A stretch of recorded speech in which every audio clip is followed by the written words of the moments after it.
వచ్చి ఈజీగా తనని పట్టేస్తుంది.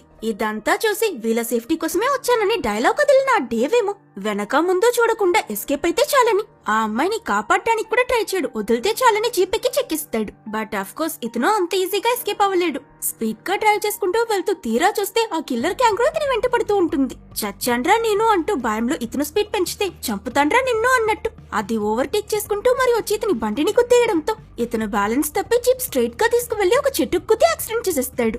ఈ సౌండ్ ఆ చుట్టుపక్కలే ఉన్న మ్యాడీ వాళ్ళ గ్యాంగ్ కి వినిపించి వాళ్ళ ముగ్గురు ఏమైందో ఏమో అని అక్కడికి పరిగెట్టుకుంటూ వస్తారు. డేవ్ కొన ఊపిరితో చావు బ్రతుకుల మధ్య పోరాడుతుంటాడు.